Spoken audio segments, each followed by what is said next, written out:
Let's talk to Dennis. Dennis. Yes, good morning, everyone. Good morning. You know, how you doing? It's Vic Barber? Yes, sir.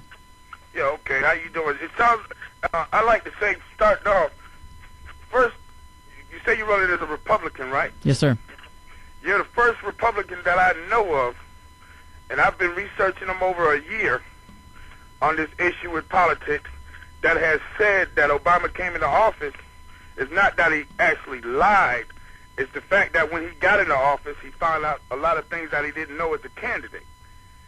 So by saying he's going to bring the troops home and didn't do them exactly when they said, but even though it hasn't been the 18 months from Iraq yet, you know, the Republicans that I know of and the conservatives, I say the conservative and the conservative Christians like to use that against him and make him out of a liar. Well, and when it comes to national defense and fighting the wars, I'll definitely argue that no civilian, Republican or Democrat, that's attacked both Bush and Obama on that specific instance can really do it with any credible foundation, because they don't have the intelligence that the military has to say, there's things you don't know. It's only with the news reports, and we all have to agree that, and I'll tell you firsthand from being overseas, the news distorts the truth.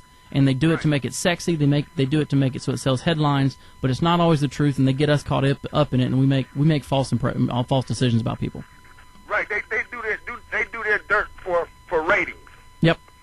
And money. Okay. And something I want to correct, Kevin. You said that 9/11, 3,000 died in the towers, and a little over 4,000 died, you know, during the Bush administration, as far as the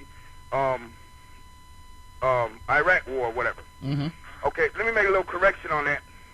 It was over 3,000 that died in the towers. Mm-hmm. And there are still many who are dying right now, even today, from problems that they did fighting, like firefighters, police officers, right, and citizens who are still dying even today. Mm-hmm.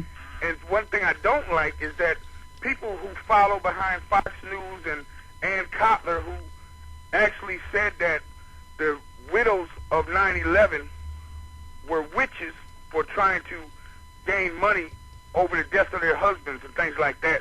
You know, and see, not once have I heard Ann Kotler apologize or clarify what she meant by that, but she just meant playing out of dirt for that. And Mr. Barber, I hope you're going. Are you going in a position? I mean, what district are you running for? District 2. Okay, that same one Bobby Bright's in? Yep. Okay, well, I hope that you're nothing like Bobby Bright, because Bobby Bright, first of all, is a liar, and I do have proof of that. And just like this here, as he was mayor, if he had any righteousness to himself, he would have did something on that southwest side or whatever. But listen to this here. You have a city that's predominantly black, well over 50%, so it's predominantly black, but you have city council that you have 5 whites and 4 blacks. I mean, if anybody wanted to change anything, they would have at least put an alternative person on that city council to at least make it even, but they choose not to. That's why when a black person comes down there, wants to open up a nightclub or do this or do that, you know, the 4 blacks will vote yes, the 5 whites will vote nay.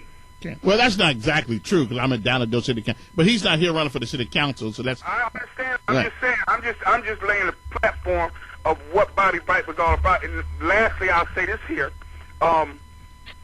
when Bobby Bright left office, some of the same crooks that was down there at City Hall are still down there. Okay, and but this ain't the Bobby Bright. I mean, Bobby Bright's gone.